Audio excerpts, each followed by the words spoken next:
एक छोटे से कस्बे में रफीक नाम का एक व्यापारी रहता था।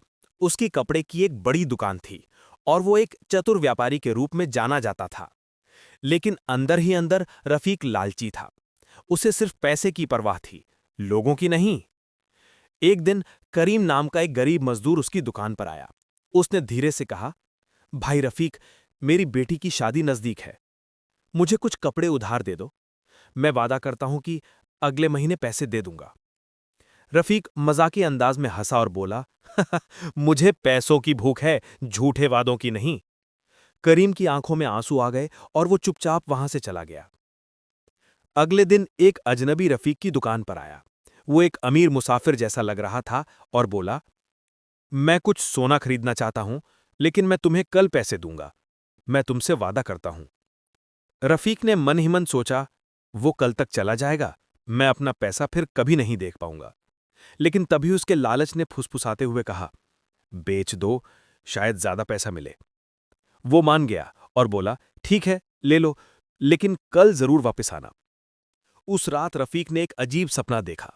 उसने अपने सामने सोने का एक पहाड़ देखा। उत्साहित होकर वो उसे पकड़ने के लिए दौड़ा, लेकिन जैसे ही उसने उसे छुआ, वो राख में बदल गया। एक गहरी आवाज गूंजी, लालच सोने को धूल में बदल देता है। रफीक पसीने से तर और हांफते हुए उठा। उसने बुदबुदना, ये तो बस एक सपना था, लेकिन उसने अपना रवैया नहीं बदला। अगली सुबह जब रफीक बाजार पहुंचा तो उसने दूर से धुआं उठता देखा। उसका दिल बैठ गया। उसकी अपनी दुकान में आग लगी थी। लोग पानी फेंक रहे थे, मदद के लिए चिल्ला रहे थे, लेकिन सब कुछ जल रहा था। कपड़े, सोना और पैसा सब राख हो गए।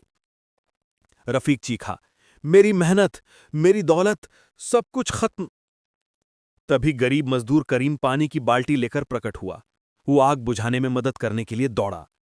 रफीक ने अपराध बोध से भरकर उसकी ओर देखा और कहा, मुझे माफ कर दो भाई, मैं लालच में अंधा हो गया था। करीम ने धीरे से मुस्कुराते हुए जवाब दिया, इंसानियत पैसों से बड़ी है। लालच सब कुछ जला देता है, यहां तक कि दिल भी। रफीक की आंखों में आंसू आ गए। उसी दिन से उसने ईमानदारी से जीने और दूसरों की मदद करने का वादा किया। उसने अपनी दुकान फिर से बनवाई, सबके साथ अच्छा व्यवहार किया और गरीबों को दान देना शुरू कर दिया। धीरे धीरे लोगों ने उस पर फिर से भरोसा करना शुरू कर दिया। उसने ना सिर्फ पैसा कमाया, बल्कि सम्मान और शांति भी। एक शाम उसने हाथ उठाकर दुआ की, हे अल्लाह, लालच मुझे फिर कभी अंधा ना करे। उसी पल हल्की बारिश होने लगी। उसके दर्द और पछतावे को धो डालने लगी, मानो स्वर्ग ने उसे माफ कर दिया हो। और इस तरह लालची व्यापारी को आखिरकार समझ आ गया कि लालच से भरा दिल कभी आशीर्वाद नहीं पा सकता। कहानी का सार, लालच इंसान को अंधा बना देता है और उसकी हर प्यारी चीज को बर्बाद कर देता है। सच्चा धन ईमानदारी, दयालुता और संतोष में निहित है।